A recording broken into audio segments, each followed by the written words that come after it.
God bless you all today. Exodus chapter 4.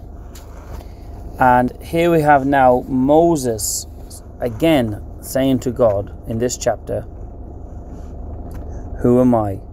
Who am I to go? I can't speak well." And God says, "Look, I'll perform signs and wonders for you. Take this rod, throw it on the ground, it turns to a serpent. Stretch out your hand, pick it up, it becomes a stick again, it becomes a rod again. Put your hand in your chest and pull it out, and it's leprosy. Put it back in and pull it out, and it's healed." God, before the eyes of Moses, shows him how powerful he is. And then Moses insists. He says, "But I can't speak very well." He may have had a stutter or a problem with speech of some sort. And Moses is saying to God, "Not me, Lord. Choose someone else," he says here. "Pick someone else. I am no good." Maybe again he's looking at his past. Maybe again he's looking at what he has done. Killing the Egyptian. Running away. Maybe again he's thinking about, I've run away for 40 years while my people suffered. Or maybe again he's just thinking, who am I? I can't even speak correctly. And then God gets angry with him. God says, "Look, here is Aaron, your brother. He'll speak on your behalf." Now, there comes a point in our life as Christians where we can doubt ourselves. That's fine. We can say, "Lord, I'm not worthy. Lord, I'm not the one to go and do this or do that." And we can doubt ourselves a little bit, and that's healthy and that's good and that's fine. But when God says to us, "Do this," brothers and sisters, we need to be obedient. Regardless of how we feel, regardless of how we think about ourselves, we need to be obedient. Otherwise, the Lord's anger does rise against us. Why? Because the Lord is choosing us despite our weaknesses, despite our faults and our failures and what we think about ourselves. God is choosing us, and he wants us to go and do something for him. Why? So he gets the glory. He gets the glory. And then it moves on and it says that, Aaron is going to go and Aaron is going to speak on behalf of Moses. And Moses is going to speak on behalf of God. Moses and Aaron now are going as representatives, as ambassadors of God to Pharaoh, this mighty king, this empire, so to speak, a mighty nation. And they're going to Pharaoh to say, "Let God's people go." And what we'll find is this, my brothers and sisters, that when men are called into the service, when men are called, God will always provide them with backup. God will always give them someone to help, someone to support, someone to go with them. When I look through the scriptures, doesn't matter who I look at, I always see that God gives man someone to help him. Jeremiah thought he was all alone, but God sent people at different times to help Jeremiah. You have Jesus sending out the disciples 2 by 2.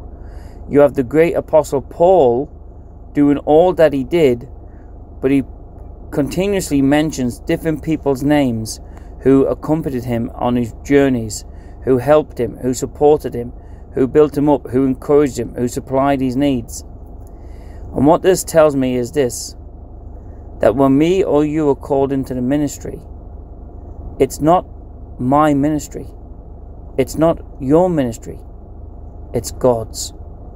And God wants to use other people to help you and to bless you and for you to bless them.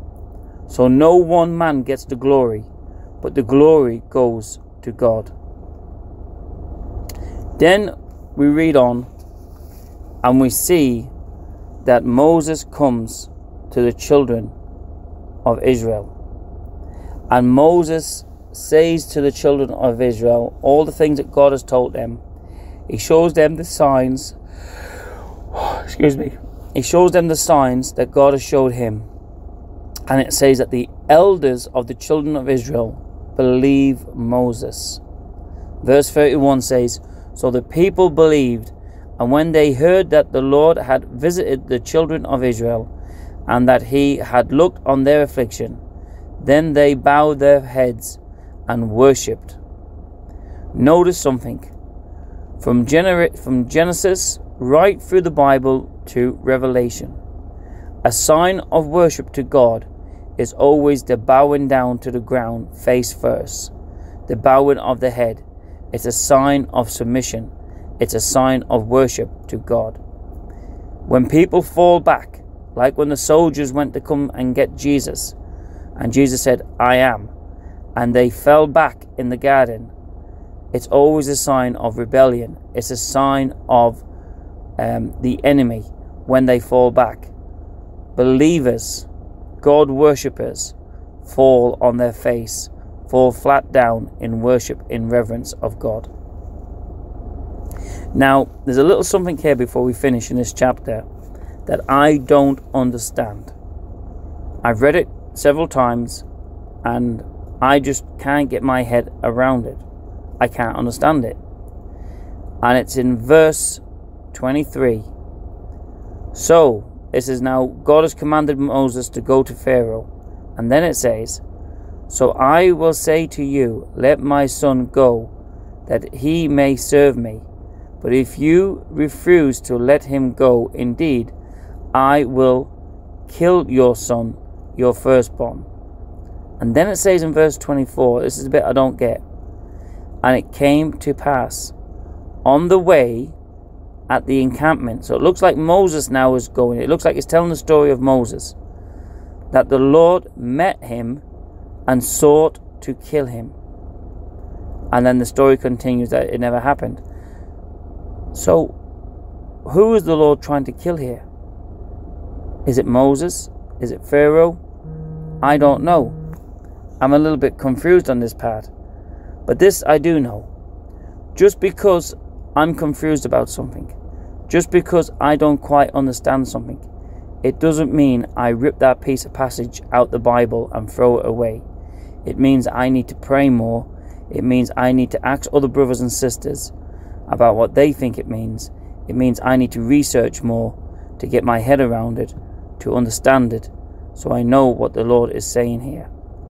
Whenever we read anything in the Bible that we don't understand, don't just come up with some idea. Don't just ignore it and say, oh, you know, it's this or that. Pray about it. Seek advice. Ask other brothers and sisters who you trust, what do you think of this passage? Ask the Lord to reveal to you what it means. What it tells me is this: nobody has the answer to everything. No matter how good of a Bible teacher or how good of a preacher, it doesn't matter how good of a leader or whoever it is in the world today that is a Christian, none of us have the answer to everything. God bless you, and God willing, we'll look at chapter 5 tomorrow.